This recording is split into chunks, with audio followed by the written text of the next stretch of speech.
Good evening, Final Fantasy Randomizer fans out there in the RPG Limit Break land. How is everyone tonight? Hope you're great, because we're coming up on week 5 of the Duckling boot camp, and I'm joined in the booth tonight by Sir Link-a-Lot, and we've got my good friend Caleb going to be running the seat tonight. Sir Link, how you doing tonight, buddy? I'm doing amazing. We're halfway through the boot camp at this point, starting week 5. I'm hoping the Ducklings have been taking in a bunch of knowledge and things like that, because we've got another fun seed that you're all going to get to learn and train yourselves on something that is kind of really important when it comes to most seeds, but we're going to give you kind of a chance to prioritize it in this one. Yeah, so, something I want to preface with, because, I know what we've got going on this week. Everyone out there in Duckland doesn't quite yet, but I'm sure they'll figure it out soon enough. But something I wanted to stress, just because there's been a couple conversations about it over in the Discord over the past week or two, is that remember when we're going over all these weekly flags and everything, we're not necessarily crafting weekly flags to say, hey, you're going to be running this in a future tournament.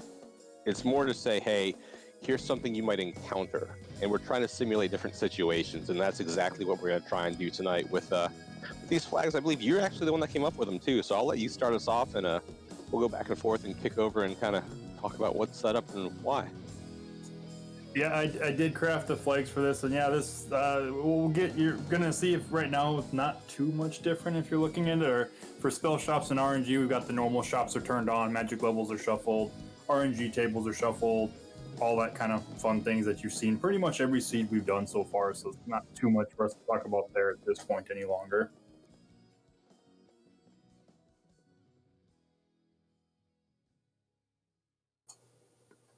And when we scroll down just a little bit and we'll get to the enemies, we'll see that it's kind of the same thing there. The big things, shuffle unrunnable formation, shuffle the surprise bonus, scripts, skills, spells, status attacks, all of those are shuffled. The main things that are different here, we're looking at the trap tiles are shuffled, as well as the random formations or the B-side tiles are being used. So this is where we can see, the potentially the 3-eye grind, 4 gammas, Saria tile, all sorts of fun things that you wouldn't have seen on normal without that turned on. Yeah, I do like we've also kind of gone back to the vanilla war mech as well. I know over the past couple weeks we've had them patrolling, so if you wanted to find them and get some EXP, you could. Now it's just back to once you get on that bridge of destiny, hold your breath, because you never know where war mech's going to pop up at. I mean, yeah, kind of. We'll see when we get further in the flags, but yeah. But treasures and incentives, we're kind of back to normal as far as items and shuffles. We've got regular treasures. They're not randomized. The ruby is set to be earlier. There's a reason for that. We'll get into it in just a little bit. So chances are we aren't going to end up finding the ruby much earlier in comparison to where it potentially could be. Our only freebie is going to be the bridge. And if you notice, we have 23 locations incentivized, and we have only 20 incentive items. So there's actually 3 duds. And the big one that if you're looking at what's not incentivized, is the floater is not incentivized. Say what? So what we're going to try to do this week is we're going to try to give you a simulation of what it's like to run a seed where you do not find a floater and you are airshipless the entire game. So we have so the way we did this, so as far as Ale, myself, we know where the floater is in this seed because we did spoiler logs to where we had a seed where we knew where it was, and it wasn't a required, because there's a small chance with these flags the floater would still be required.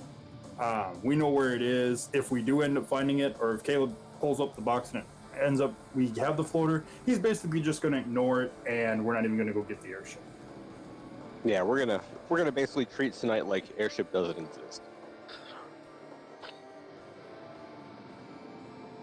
So keep on going down. Nothing really new under the goal. We'll touch on that. I think we got one coming up next week that's a little bit different. But some maps and routing changes. We've got, not only do we have the early open progression, which has kind of become the standard, we also have the extended open progression on, which opens up a couple more little navigation routes, mostly on the left-hand side, so you can now walk from Dwarves down to Elfland without needing the canoe. The river system gets manipulated.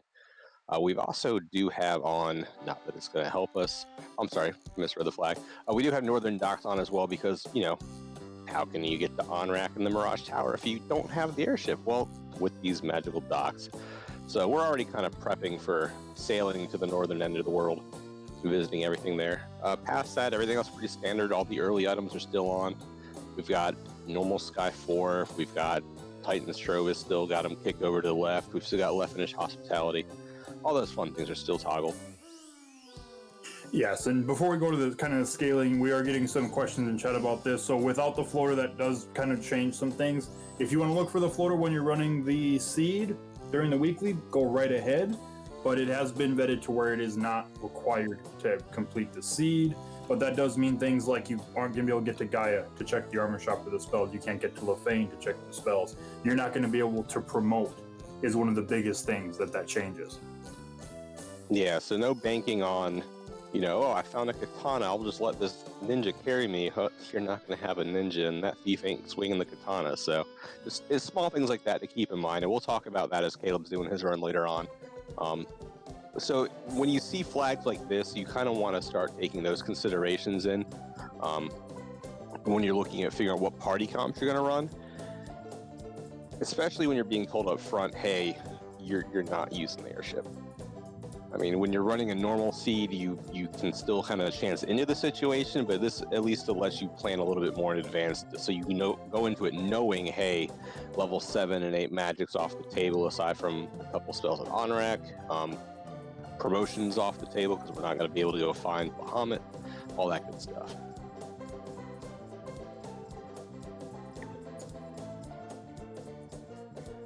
So looking at scaling seems pretty decent. The one thing we will point out, though, is we do have the separate HP scaling broken out again. So the stats are down a little bit, 50 to 150. Comes out to be an 86 average for most of the seed. HP scaling on both enemies and bosses, though, is between 50 and 200. So we might see a 1,000 HP chaos. We might see a 4,000 HP chaos. We'll find out when we get there. Another big thing here is going to be we've got a pretty decent gold boost and an EXP boost, so 3x plus 250. We get 10% plus per key item. And the other really neat thing here is we don't have encounters. This is strictly going to be a buy the books if you want levels, find a trap tile, step on it a few times, get some levels. Past that, though, easy sailing, because you're going to be doing a lot of it. Yeah, so the main thing we were kind of going for this week is to let you all kind of simulate a floaterless seed, but on top of that, to basically work on your routing through land and sea, to where you don't have to worry about, doing any encounter manipulation on the overworld, anything like that. You can just focus on, I need to go here, this is the fastest way to get here, not have to worry about encounters or anything like that. Yep, and then party, wide open. You can take whatever comp you want. I know chat's already down there theory crafting what party comps they're going to be running for the seed, for the weekly. No Blurs classes this week, no starting promoted this week. Past that, all our conveniences are all still turned on. Bug fixes are all pretty standard at this point in time, and we still do have the shop information flag on under experimental as well. Yeah, that's pretty much it. Everything else was kind of normal once we got past there's no encounters. No overworld, no dungeon encounters. It's trap tiles only. Yeah. So without further ado, I believe we've got Caleb waiting in the wings here. So we'll let him kick over. We'll let him go through, make his party comp. He'll let us see what we're going to be running with tonight. It looks like we're going to go black belt strat. So that was something that was pretty popular, kind of like I think the chat favorite for these particular comps, especially because you do know you're going to have to be taking the spike tiles in order to get your levels, get off the ground, get moving. Yep, and Caleb bringing black belt to Rio because like I said, it's kind of one of those things. It's one of those parties you really don't ever need a tail for whatsoever. Yep, and then it still gives you the ability to have a little bit of the utility magic. Like your white mage will give you that guaranteed exit in case exit lands early, warp doesn't. So if you have to do a risky dive somewhere and maybe there's really nasty spike tiles, you can get in and out pretty quickly with it. So checking level 1 white magic, Invis, probably the best thing we saw there. And definitely going to be glad we took the 2 black mages, because we've got level 1 nuke. It's kind of sad when you see like Ice 3, Ice 2, Fire 3. It's like, hey, nuke, I don't care about these other 3 spells anymore. Right, exactly. It's like, oh, as great as they would have been, this one's better. So this will probably be, from a gameplay perspective, a pretty quick seed, given that you're not having to take any kind of battles aside from the forced ones and the spike tiles. So overworld routing will be pretty quick. You don't really have to worry about, your hard and soft resets. You don't have to worry about counter manipulation, anything like that. That's all out the window. So we're starting off with the Oxyel. Doesn't really help us progression-wise. And the Canoe. So entirety of the inner sea area is open up to us now.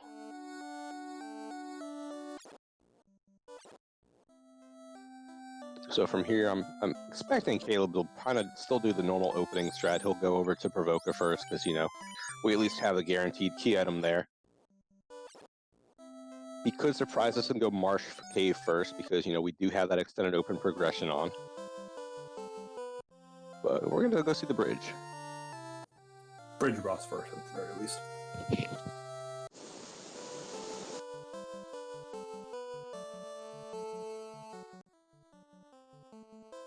So in a seed like this, Link, if you know you've got 3 dead locations, but you have 0 encounters to really worry about, are you really thinking of opening boxes as you go, or is this kind of a just hit the key item locations and carry on and hope for the best? I mean, part of it's going to kind of depend on what party you bring with, because like if you're bringing a fighter, then potentially you might want to look at opening some boxes to get some equipment. Maybe try to find a ribbon, something like that. There is an incentive ribbon, but there is the possibility it does land in Lefane or in Gaia, and then you can't have access to it either. So it's how comfortable you're going into Topher potential with no ribbon at that point. Running black belt. If you get him up to 42, you really don't even need the ribbon. And with kind of the weights, he probably can just punch his way through everything. Yeah, some decent armor already, though. Pro Ring +3, I think we saw. Sadly, no knight to take advantage of the +7 chest armor that was in there, the silver armor. Yeah, +7 silver armor is a very nice piece of armor. Yeah, at that scaling, that would definitely be like an endgame piece of gear. Oh yeah, definitely. So still really not any great white magic to speak of in the first 2 levels. Between Invis and Rouge, that's about it.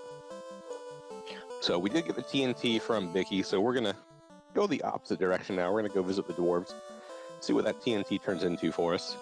Because if the TNT is nothing, then our options at this point are going to be Marsh Cave,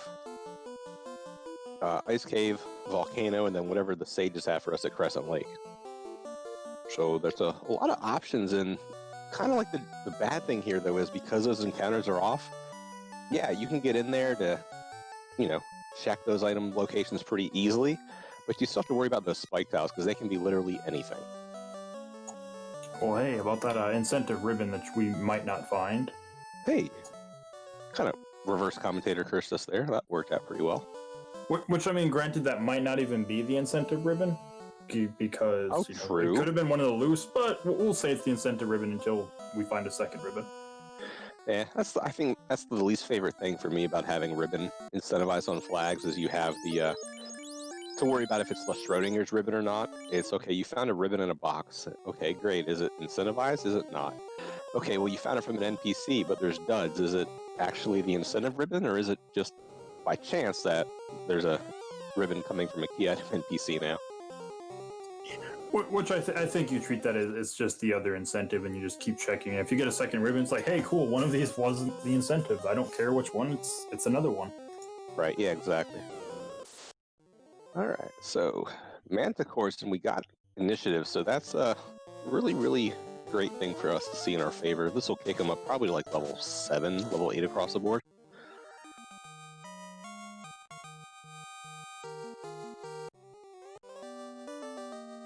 And we got a cube, so still nothing going.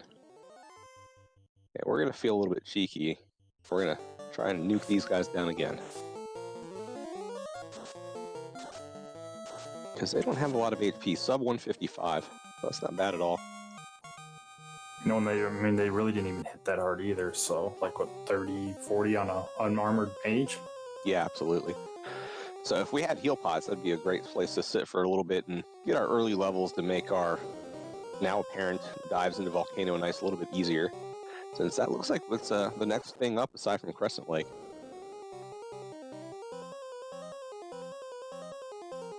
So having that level 1 nuke will definitely be a big value for us when we're going there, because if you've learned something over the past couple weeks, it's, you know, for me personally, I hate double diving dungeons, and if I'm going to have to dive Volcano, hoping that the incentive box there on Carrie's floor is some kind of progression for me, I at least want to kill Carrie while I'm down there. Having to dive down to that box and leave just to have to come back later is just not a whole lot of fun. Yeah, I mean, even with no encounters, I mean, it's not going to take that long to get down there, but if you're in a race, it is still time that you're giving to your opponent potentially if they can kill Carrie. Yeah, absolutely. And then you have to consider that you're being forced to take 3 fights to get to that particular incentive location. So you hit 2 to get to the chest, you hit the first one a second time to get away from it. And again, depending on what these random formations are on these spike tiles, you know, you could find something like ambush happy wizards with nuke, and you could be in for a really rough time.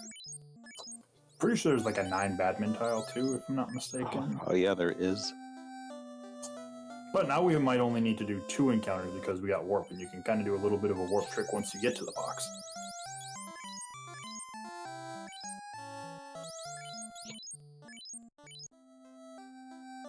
Yep, so depending on what those encounters are, that'll let us get in and out pretty quickly. Warp will also be pretty good for, you know, doing our favorite warp trick in the ice cave.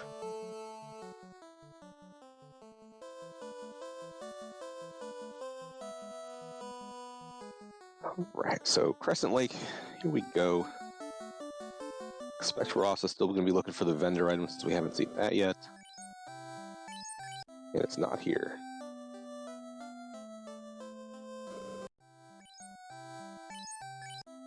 Silver -2 bracelets, so that's really the only piece of mage armor we've seen so far. Nothing really good there in level 6 magic at all, from the looks of it. Yeah, I think that was the first tier we've seen heal magic as well. So I mean, heal 2, cure 2 being the first thing we see at 6 are not a whole lot of fun. Did you want to talk about that earlier ruby flag, since we just found it from the Sage's link? I mean, it just basically makes it to where, you know, the ruby is typically found before the floater, to where Sarda is a check you're making by going through Titan's Tunnel rather than just flying over to him, is from how I understand that does. And that was kind of the whole point of this, is we wanted to make sure Sarda is not floater locked, and that's basically the best way to guarantee that Sarda is not floater locked is earlier ruby. Yep, and I think we've all been in races where, you know, you do happen to find the ruby first before you even get to the floater. And it's really nice to find in these types of flags when you do have both Titans, when you do have the Titans Trove flag on, because, you know, that 1 ruby gives you 2 key item locations as soon as you can get to it. So it's really nice to find it early.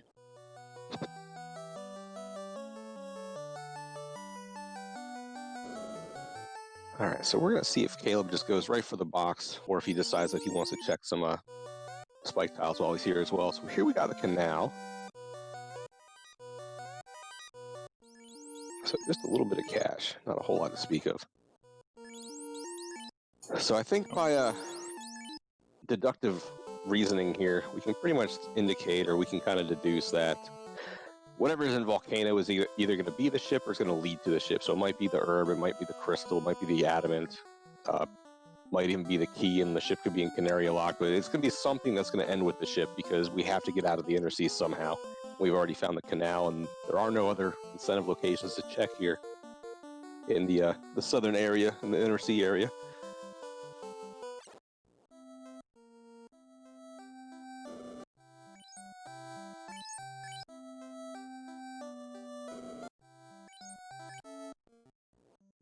All right, so we're going to save up, and I'm pretty sure we'll be seeing a Volcano play here in just a second.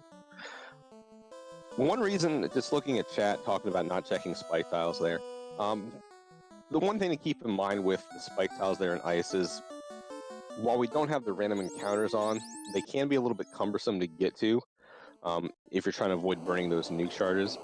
And because they are buried a little bit deep, they're not quite as easy to check as, say, the Agma tile here in Volcano, this wonderful Gurimp tile that we just found here on Volcano 2.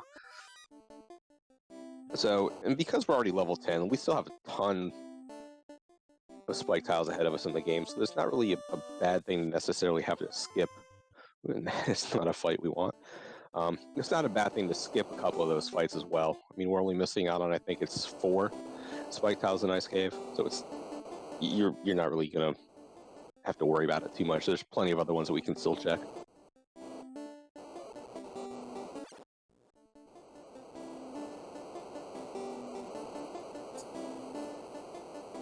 Yeah, it's, kind of one of those things. It depends, I guess, how risky you are, how comfortable you feel checking the spike tiles, because it might be a bad packing you might end up taking away. We do have low level nuke, but at the same time, if it's something really nasty, they get turned in order, you might just take a wipe.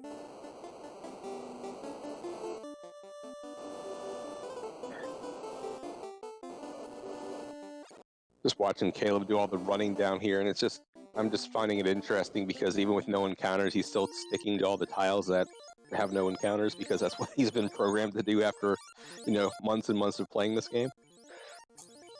Muscle memory is a thing. Mm-hmm.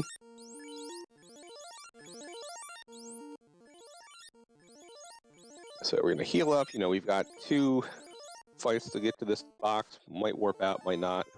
European's not the worst thing ever, but no, that's a decent tile. Especially because we do have that harm 4, so that'd be kind of nice. Yeah, and they rolled the less than 354 HP, so... Hey, there's our ship.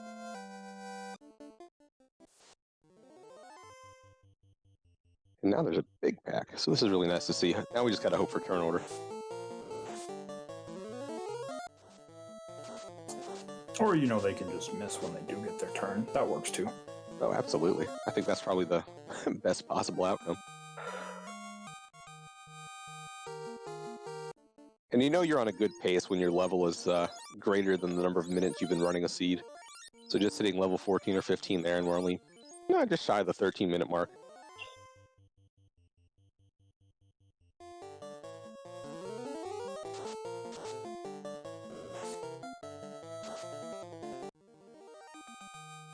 That was good turnover there, being able to punch out that dragon instead of having to burn a second nuke on him. Yeah, I'm thinking Caleb is hoping that harm 4 goes off instead of nuke, but the black mages seem they want the turn order. Yeah, and I'm curious to see if we're just going to go until we've got like 3 or 4 nukes left in the barrel, if we're going to really hope that we can hit, say, 21 on that black belt, and then just go from there. So we'll see what Caleb does here.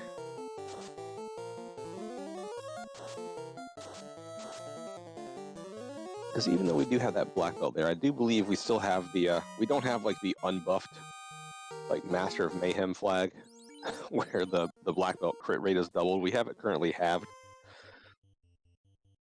So yeah, it's not like he'll be super obscene, but he's still pretty good. Yeah, that is turned on. Oh, we have a stun touch here.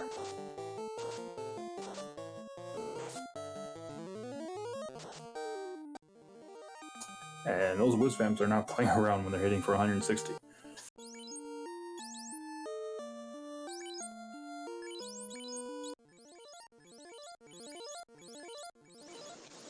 Uh-oh, and that last harm 4 took out our last life cast. So let's see what we're going to do here. Take a scenic walk over to Carrie. I'm expecting we'll see some invises going out from the white mage, some obviously nukes going out from the black mage, and some punching going out from the black belt.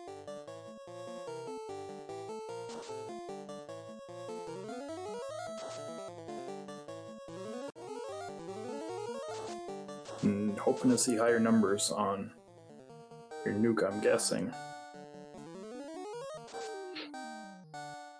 Hey, there we go. That worked out pretty well.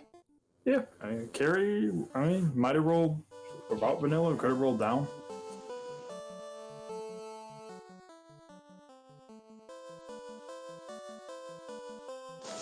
And then the one thing to point out for chat too, I believe we talked about this last week, perhaps the week prior.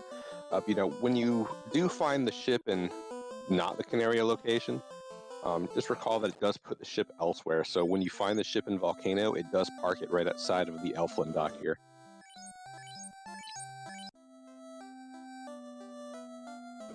Yeah, I want to say Marsh, Northwest Castle, Volcano. I'll go to Elfland. Ice Cave goes to Provoca. Provoca's obviously Provoca.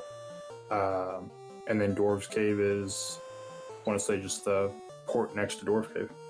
Yeah, I believe that's right. So we're going to make our way over here. I'd probably check magic shops. We do have a bit of cash from those Whiz Vamps and Zombie Dragons. There's our Heal 3 and our Invis 2 and our Wall. So pretty great level 5. Well, it's level 5, but still pretty great magic selection there. Yeah, I couldn't really ask for much better. No, I think the only thing we haven't seen any time or across the levels yet is going to be Cure 4. So that looks like that's going to be stuck somewhere between 7 and 8. So not the worst thing possible. We do have that early Heal 3 at 5. And I say early because, we we already can cast it.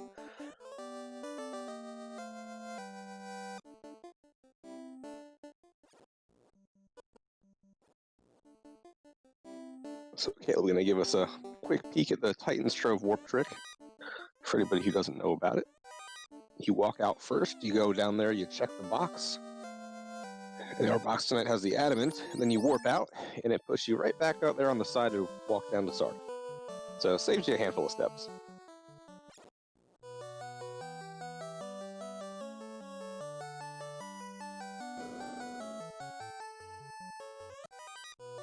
And Sarda's got an Excal +7, so apparently he bought it from a pawn shop, and we're going to send it right back to the pawn shop. It's like, yep, I heard you want money, because here's how you get some money. Yeah, and we haven't even seen a really great armor yet. I don't think we checked the armor shop in Elfland, so for all we know, like gold bracelets +7 are there for like 55 grand a pop. We did see the pro rings though over in Provoca, and then aside from that, the other mage gear we saw, I say mage gear, but maybe black belt gear too, depending on how many ribbons we find. The body armor we saw was the silver armor or silver bracelet -2 so far, so still looking for like that big boy body armor for the mages. Yeah, but if it's not in Elfland, assuming we even go back and check Elfland, then that means it's got to be in Gaia, and we're unless Caleb goes looking for the floater, which I don't think he's going to be doing. Yeah, because remember he's been instructed, hey, treat this like a floater this seed, so he kind of knows what's going on. He's sitting here listening to us talk about his running chat. Finding the slab, immediately realizing, hey, I know I'm not going to have the floater. I'm not going to need this because,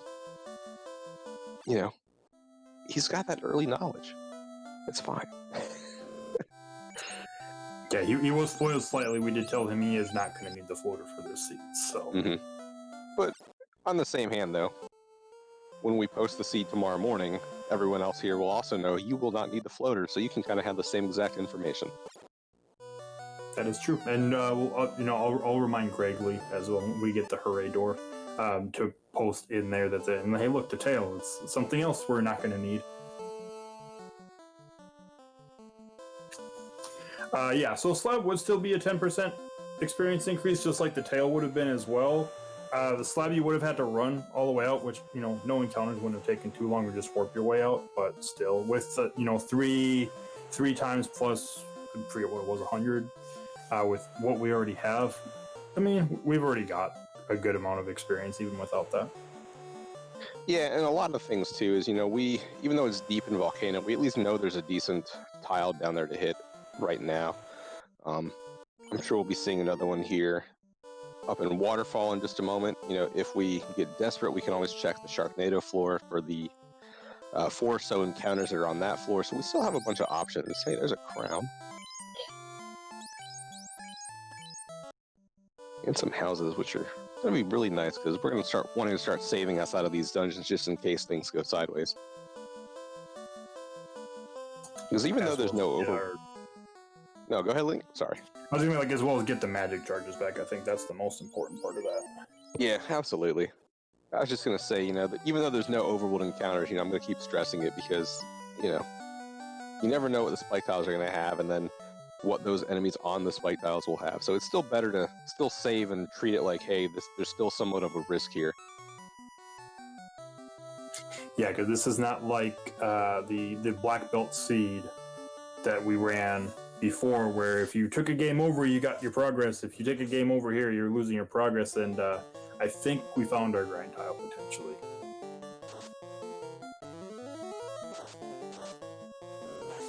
Yeah, over 330 HP, so kind of beefy little Agmas here.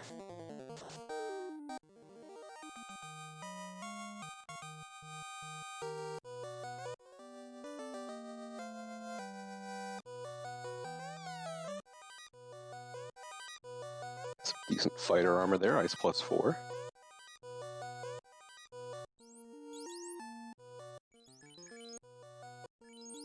And yeah, it looks like Caleb's going to start rearranging his party, trying to get some, maybe the white mage, maybe one of the black mages killed off. Because we're not going to need them where we're going. Yeah, I feel like once that black belt gets to 21, the Agama should start falling. They are hitting pretty hard, though. Yeah, but I think it's important to note, I think everyone is still naked. I don't think he has any armor equipped at all. I mean, that is true, but if he goes down in like a solo black belt fight and he's still getting hit for 40 when there's 4 of them, it's like he's only taking him down so quickly, so it does become a little dangerous early on. That's a valid point.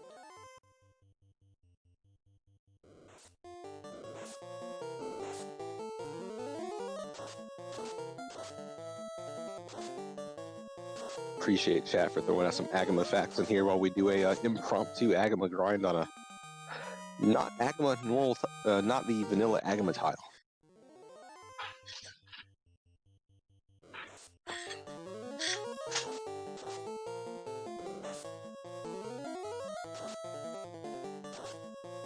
Yeah, a little bit of, you know, since we're just going to be, you know, Caleb watching him, you know, punch on Agamas, nuking them, a little bit of, you know, chatter in chat talking about spoiler log. It does change the logic in the randomization. So the weekly seed that was vetted was done so without the spoiler log turned on. So you are going to see it. That is not going to be checked. So you can't check to find out where the floater is.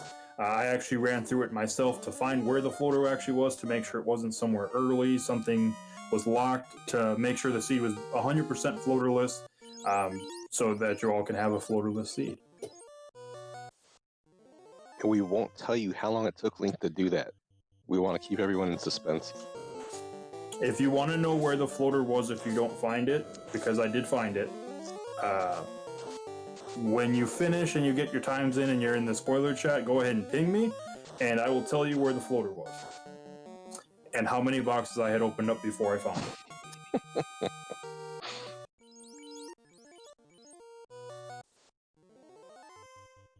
Well, I'm sure they'll appreciate the fact that you were able to dedicate some time to go through and find a floaterless seed for everybody for the weekly, because it's not necessarily the easiest thing to do when you're still running completely blind and having to roll any number of seeds to find one that works.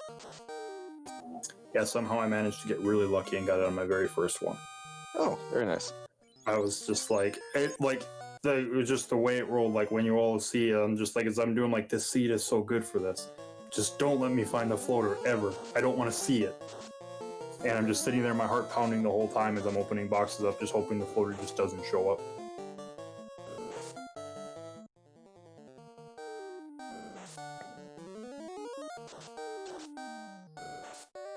So we are down to the 2-man now. Okay, that black belt's not getting hit so hard anymore.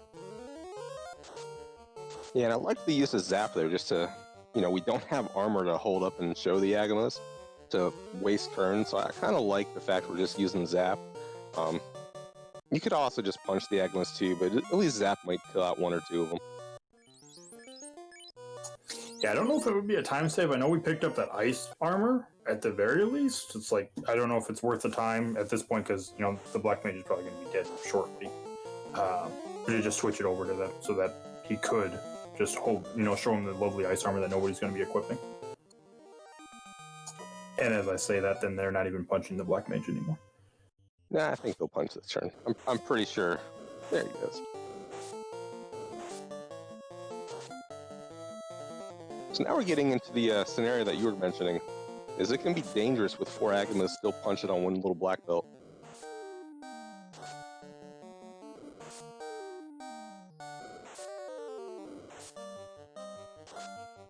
Really wild damage variance there. We're going from like 50 down to 9. And now we gotta hope for turn order. Yeah, we need some turn order and some high damage. Oh no. Oh no.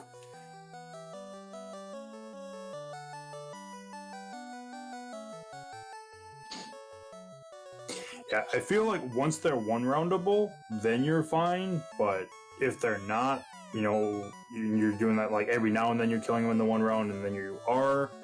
That's when it gets to be kind of that scary thing, especially if you go down to that one man and they're hitting you for, you know, 40 apiece, and you get bad turn order. That first turn, you could take 160 damage, and if your max is only, you know, 400, 450, that's a third of your health gone in one round.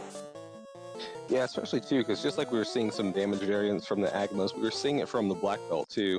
Like some rounds he would one-shot the Agamas, other ones he decided to roll low in the 200s, and we know they're over 330. So that's just not going to get it done for us.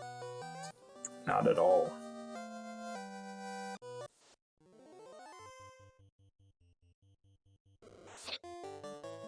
But we're gonna give this another shot. Maybe the Agamas will be kind to us on turn 2.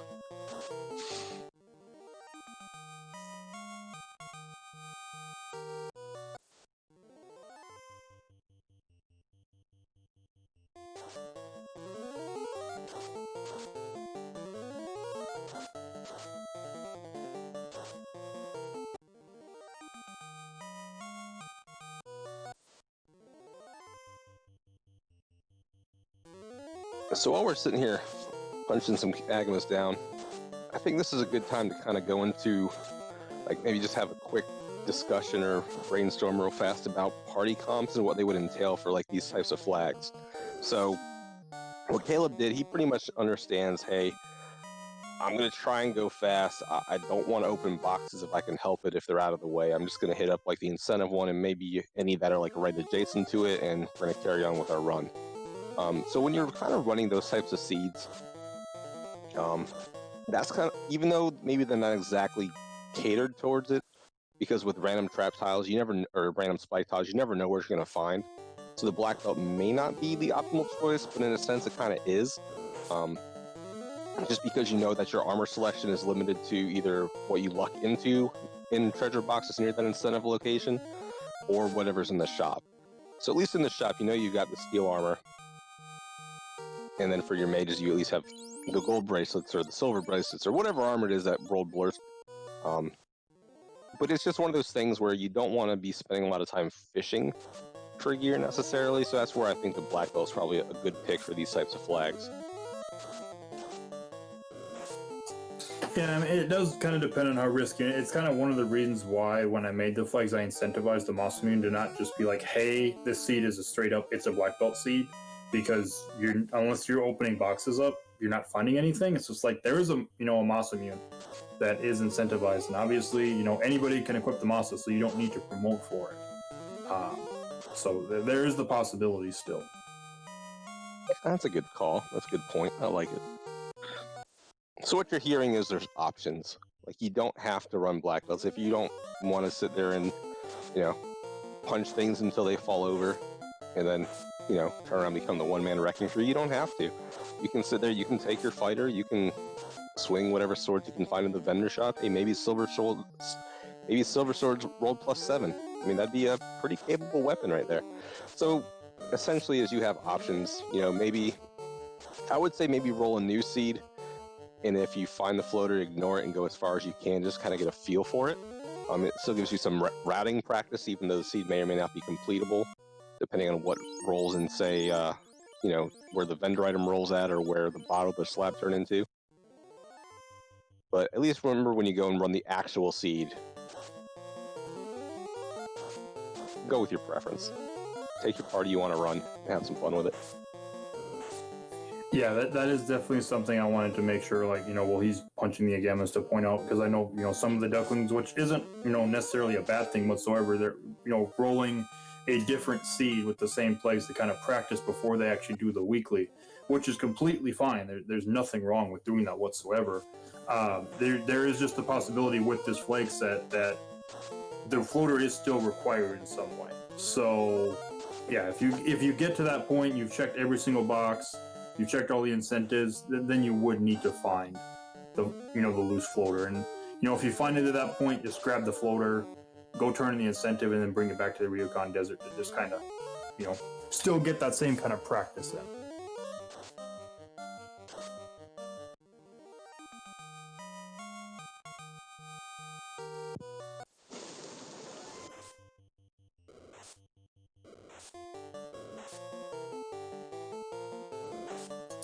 That's not good. Come on, turn order.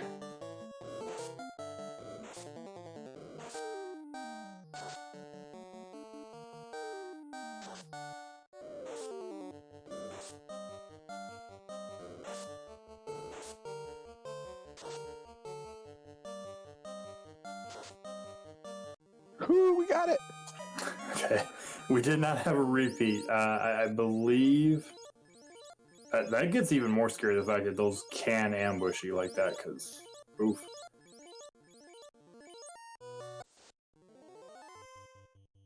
It's fine, we're just going to return the favor and start getting the preemptive strikes. I can ambush too, watch this.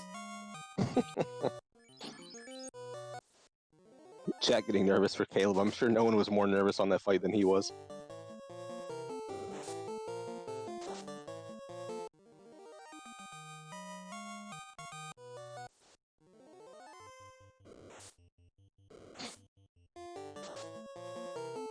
I expect Caleb, I don't see him going all the way to 42, but he might surprise me here.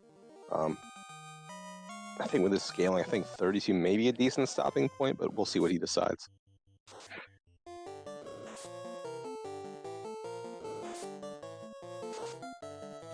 I think with how hard they're still hitting at this point, it's 32, because I believe his stock of healing potions is kind of running low as well.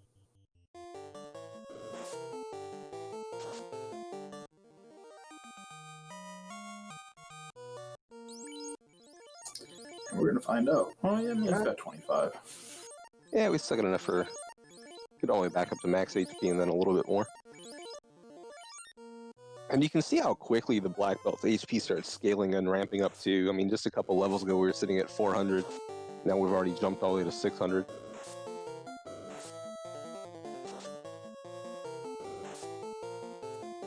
Yeah, now that we've got the 8 hits, it's like I don't think we're going to see any Agamas surviving a turn anymore. Oh no, absolutely not.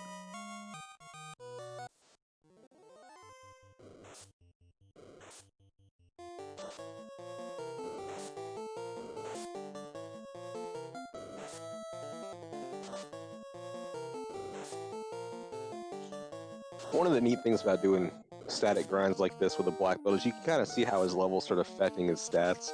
It's like as you watch the progression of these fights from when we started at level 20 and all the way now to 36, you can see the Agamas are like slowly starting to hit for less damage.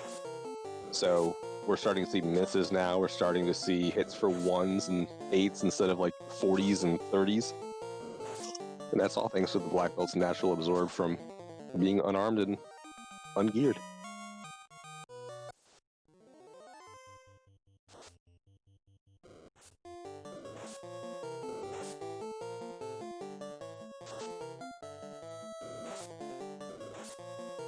And Caleb actually giving us the reason why we're taking it to 42. It's not because he wants it for the scaling or anything like that.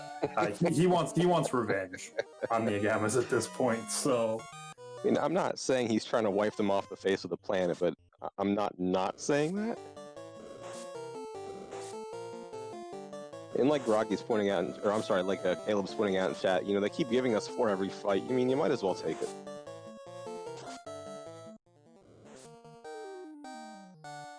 Yeah, I mean, you can't really say no to like 21,000 experience because when you're still getting like multiple levels, like, okay, we're 42. Everything's gonna die really quickly now. Absolutely. That's how. Unlike the black belt seed where everything had at least 300% HP, things don't have even close to 300% HP yet. Most they've got 200%. So yeah, things are they're gonna get punched and they're gonna die. Oh yeah, and Silky asking in the chat about ribbons. We do have one. We got one from the TNT turn-in in Dwarf Cave. So the only thing we're worried about is, you know, if one of the fiends maybe has Zap or Crack or Bane or something along those lines.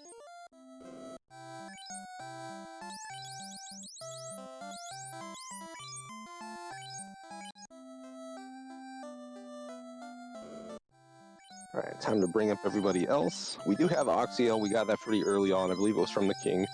So while we're here, we can go ahead and make our Sea Shrine dive.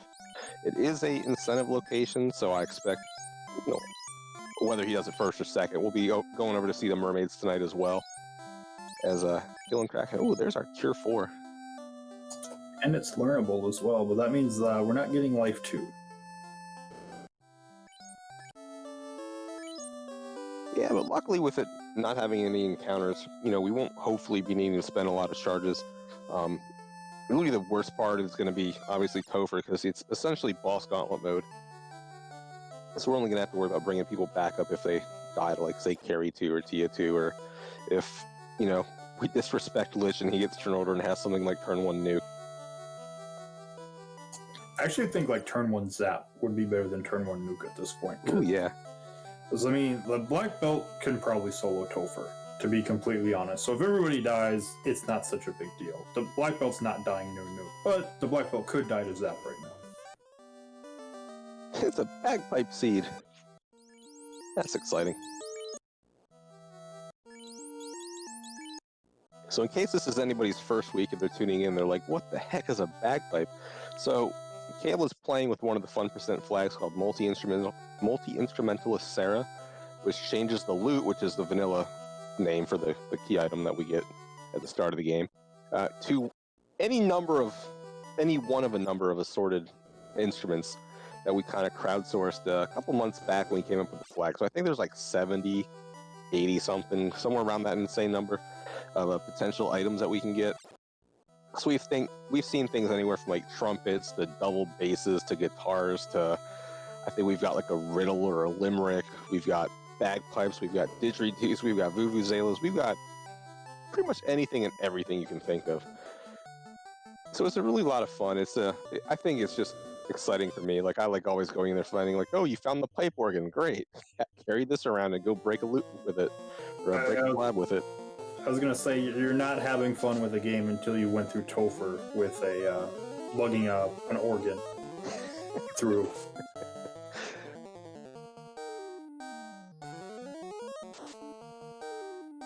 So Kraken did roll up a little bit on the health, not too much it looks like though. Yeah, we saw that first punch from the Black Belt for 984, and she was still standing, but I think standing might be overly generous at this point, because she went down to that follow-up nuke. I believe Kraken was down on its tentacles at that point. Absolutely. All right, so routing, we've got Ordeals coming up. I imagine that's the play. Past that, we do have the Crown turn-in on the table still. Crown and Crystal turn-ins are on the table. Those are the two main things. And, I'm thinking, Caleb wants to chime in and correct me if I'm wrong, and I guess I just kind of led into it. What are you hoping to find in Ordeals, Caleb? The key. Really? Not the chime?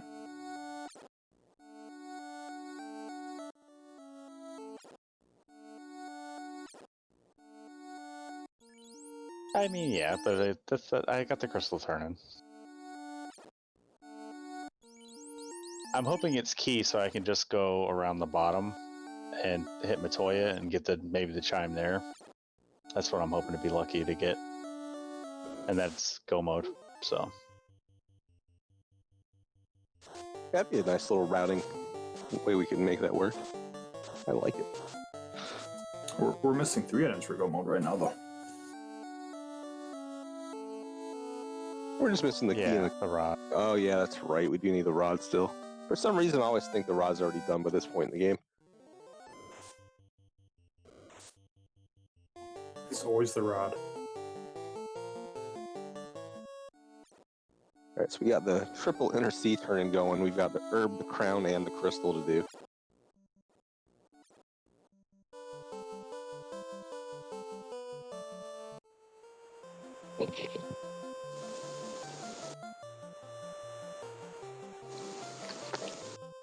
And we've already seen the slab and tail, so I imagine one of these will lead to the chime, one of them will go to the key, the other one will go to the rod.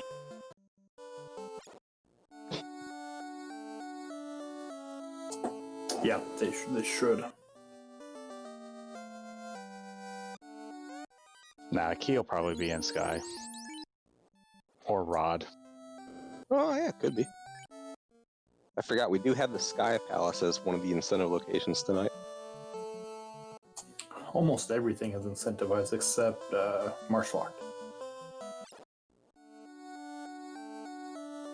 Alright, let's see what Astos has for us today. Oh, he's got the key. Guess we can call that pseudo vanilla. He just cut out a couple steps for us. He was like, "Oh, you already have the crystal and the herb here. Fine, just take it."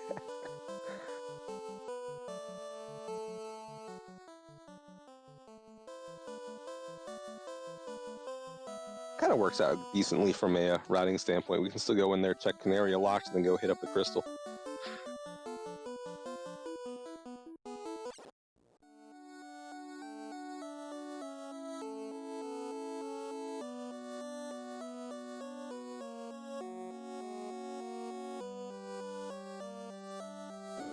Heading right for the box, and we've got, oh, there's our rod.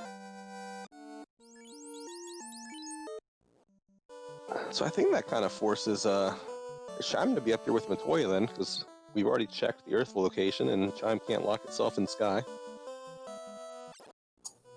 Yep, and we've done all the other fetch quests, so yeah, this has to be Chime. We did it. We're in go mode, and we don't have a floater.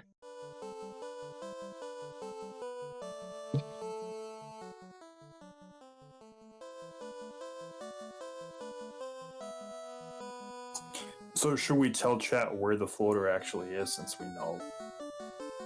I mean, we could. No harm in it, I don't think. Chat, would you like to know where the floater was in this seed? We should make them guess, and once somebody gets it right, we can tell them. Oh, we could do that too.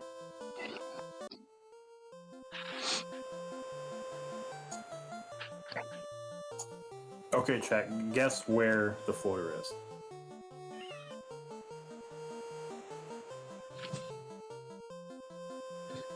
Hey, Space Drake, and yeah, this is no encounters. This is fight tiles only plus fiends. So I'm seeing guesses a Temple of Fiends. I'm seeing West Room for Kraken. I'm seeing Marsh. I'm seeing Sea Incentive. Floater is not incentivized. It is a loose floater. Dark Moon. That's the wrong Final Fantasy.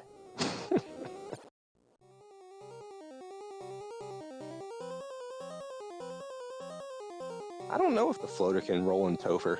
I think it's required to. I think logic prevents things from landing in like post the loot room in TOF. Didn't stop me from checking them when I vetted the seed.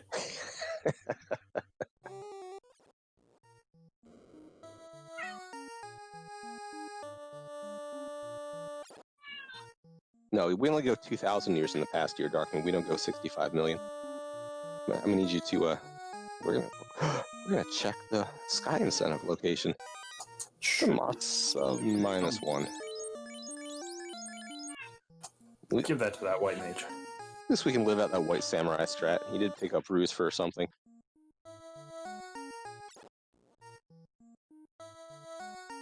And I'm suddenly saddened that Warmech is vanilla.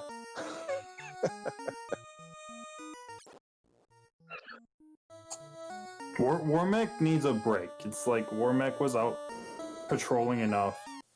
Needs a little bit of a rest from getting murdered all the time. So I gave Warmech a break. Yeah, that's very kind of you. I'm sure he appreciates it. I like how we're fasting the white mage. It still only hits for 9 damage. Hey, at least it's better than 4 for 4. That is true. Tia rolled up a little bit. Sure did.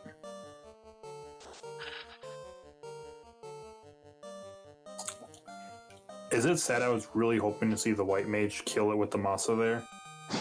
For like 30 damage. Yeah, I'll just finish it off for you. Thanks for all the hard work there, Black Belt buddy. Tia's just like limping. It's like, okay, I'm done. Just leave me alone. White mage is like, no, I'm not done with you yet.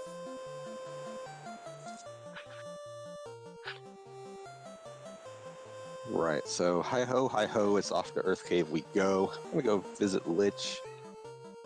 Should be pretty quick from here on out, I would imagine. Yeah, just kind of, we've got to beat Lich 1, go beat all the refights, and beat Chaos. And still, we're still waiting for somebody to actually guess the proper location. You don't have to tell us what chest it's in. You can just guess, like, the dungeon. Nobody's got the right dungeon yet. I'll give everyone a hint. We've been there before. I mean, that doesn't really help anymore, since we've been everywhere. Hey, Conan 3 with it. It is somewhere down in Ice Cave. Yep, it sure is.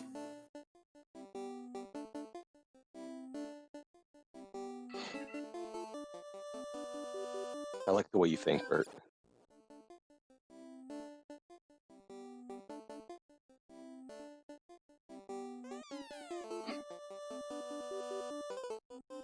All right, around and around we go. That's getting in our...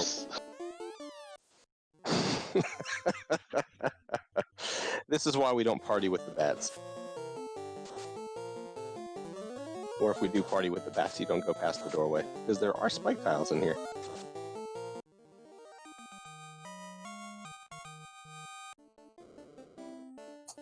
Just want to get the mages some levels, that's all it was. Get some extra spell charges. Absolutely. Maybe one more nuke cast, maybe one more fast cast. Pretty sure Temper is probably going to be in 7 or 8 with the airship, because I don't think we've seen Temper anywhere. Yes, that's correct.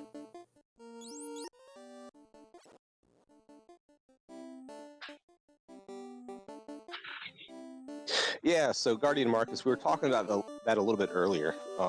So the thing that we had come up with and suggested for if you want to do a practice seed for these particular flags is you still can just kind of treat it like it's a no-floater seed, so just go as far as you can. And then once you either are forced to use the floater to go to a location or you've checked everything and the last thing you can do is turn in the floater, at that point in time you can just say, hey, I'm going to go raise it up from the Ryukon Desert, then we're done. Because the whole thing is just showing it's a simulation of what you could come across in a race when you get into that situation where you don't need the floater to win. Something else you could do if you have a friend on the Discord or something like that that can read the spoiler log, you could always select the option to generate a spoiler log for the seed and have them look at the spoiler log. Don't look at it yourself, but have them do it for you and just be like, yeah, this is a floaterless seed, go ahead and run it. Yeah, that'd be a good idea as well. What would they be looking for in that spoiler log to make sure that it was floaterless?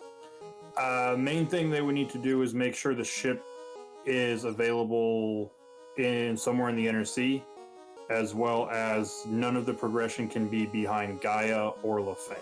So Ferry and Lefane turn-in, so Slap turn-in, can't have anything like key, loot, chime, cube, oxale, rod, or anything leading to those.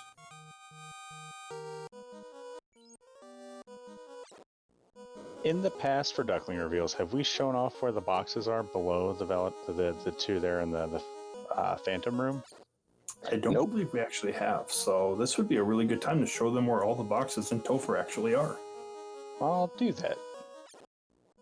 Yeah, so our wonderful short Topher flag that people have seen where, you go into, you break the orb, you walk in, and all the boxes are right there. Well, they're not just random boxes. They're actually are boxes buried here in Temple of Fiends Revisited. So that's what Caleb's referring to.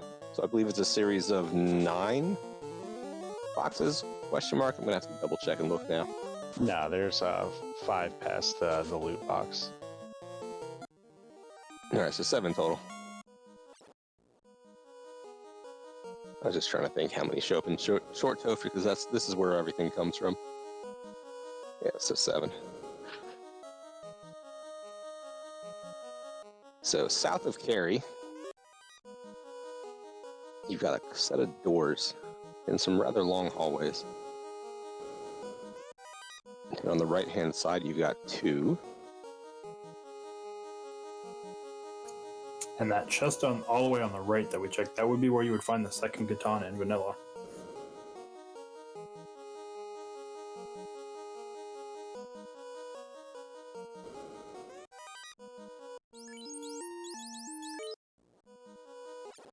I was about to say, don't walk up there, Caleb. You have to fight that lich again. I mean, it's just another speed bump, right? Mm-hmm. I've done that on more than one occasion.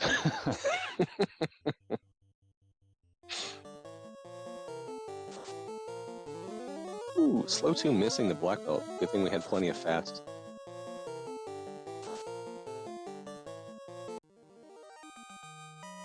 And down goes Cary.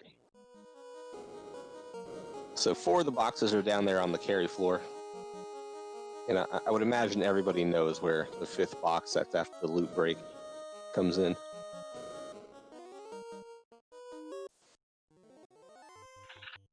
Yeah, I'm with you, Silky. I don't recall that from the Nintendo Power Guide. As a matter of fact. They showed them in the Nintendo Power Guide, but all the maps in the Nintendo Power Guide have the rooms not open. So you just see the white, like the roof of the room. You don't see what's the box in the room. In the Nintendo Power Guide.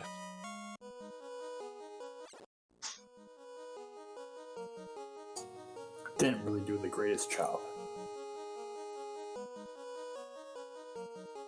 Maybe they were just trying to leave an air of mystery behind TOFR, because, they showed the rooms for every other dungeon in the game. And then you get to the Temple of Fiends Revisit, and they're like, nope, there's nothing here, don't worry about it.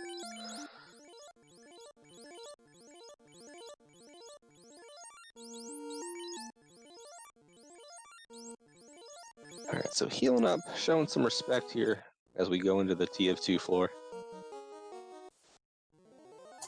I mean, Kraken wasn't playing around. Kraken did smack for almost 900 damage. Oh no, Egg!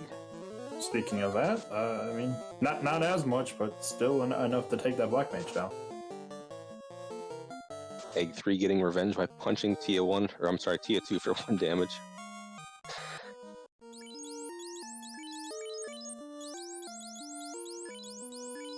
It's okay, we've saved the egg, don't worry, everybody. Alright, round and around we go, and up to chaos, here we go. Not even bothering to rearrange his party, I like it.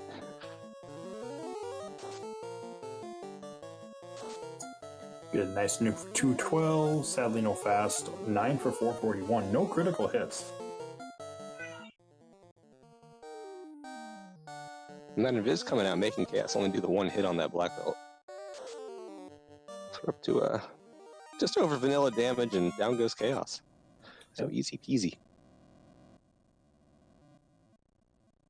Yeah, it was fun. That could probably have been done in like 40 minutes if there's no Agama wipe and you took a fighter with that gear that we found. Yeah, because that Ice 4 armor than the Masa -1 would have been great, because I don't think you ever bought armor the entire run, did you? No, Egg had a ribbon. Does it? Okay, yeah. So 1 piece of gear for the white mage. Yeah. And she was still wearing it there at the end. I opened more boxes than I wanted to. I remember that I opened 18. I didn't mean to open the waterfall boxes, but I guess those aren't counted towards that 18 because I took that wipe and never opened them again. But still, it's hard to, like you guys were talking about muscle memory. It's hard to break that muscle memory, even in a seed where you don't need open boxes. Right. So. And it's habit too. I mean, it's one of those Yeah. gambles. It's, you go and open the boxes that are literally like 1 or 4 steps away, and hey, you might have gotten a ribbon out of it. So Yeah. then you could have had 2 pieces of gear. Yeah. Yeah, this is fun. Yeah. No, go ahead, Caleb. I was gonna say, I know there was a lot of chat. I was watching chat for the entirety of the run, and I know there was a lot of questions about like what kind of party comp, and I definitely think you can run this with these percents. You can run whatever party you really want and be effective. Yeah, I would say like if the Masa wasn't incentivized, like I said, that would be more. It's leaning towards just bringing a black belt at that point, because then you're looking for a weapon and armor and everything at that point. But it's like, with it incentivized, you can bring a thief. Thieves can swing Masas. Knights or fighters can swing Masas. Whoever you really want can swing a Masa, and you can do whatever you kind of really want and have some fun with it.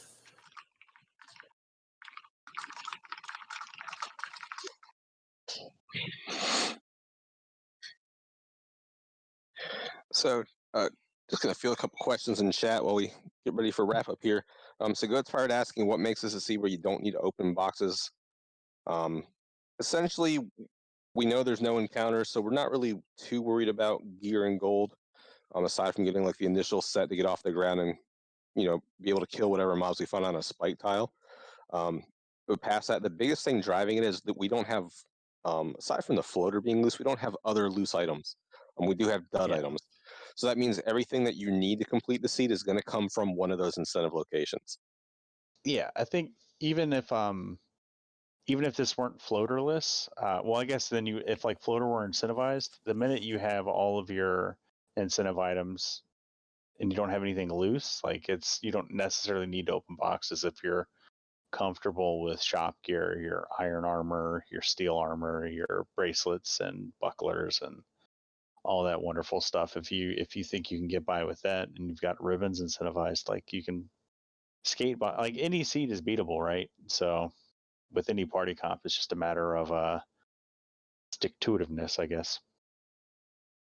But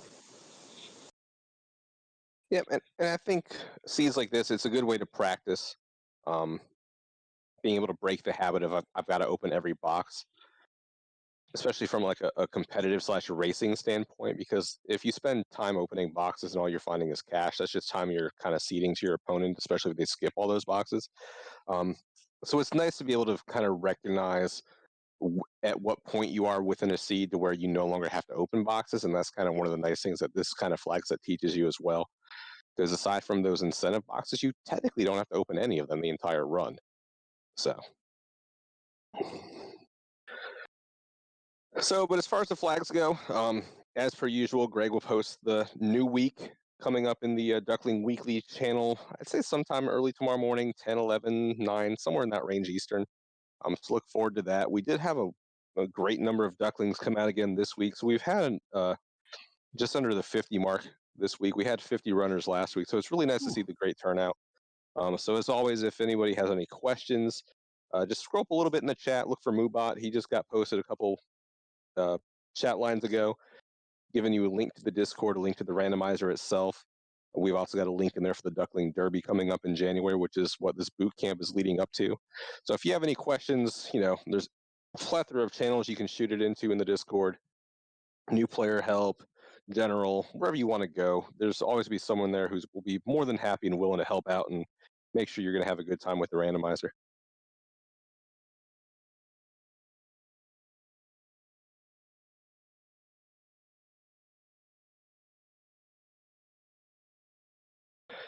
As the creator for this particular flag set link, anything special you want to highlight for our Ducks before we get on out of here tonight? Or what they can be looking forward to with this upcoming week? No, like I said, have fun with the sea. Take it is kind of like how we said, to where you don't, if you bring black belts or whatever you bring, limit the boxes you're opening to kind of figure out when you feel like you're ready for Topher.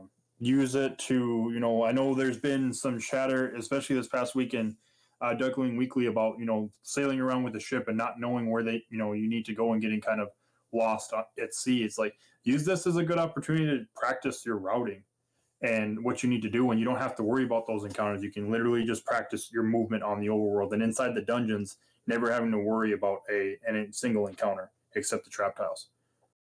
And don't be afraid of map strats. Even if you're not pushing B select in the game on the overworld, having like a window open of the overworld, just so you can kind of see what's the fastest way to get from where to where. Like, I know I wasn't taking the most optimal paths through the oceans because muscle memory kicks in and you just start like pushing a direction, or it's like, was it quicker to turn around and go back, or should I just keep going this way? And I usually just err on the side of I'm just going to keep going this way. But there's definitely always more to be learned with overworld routing for sure, especially with the boat.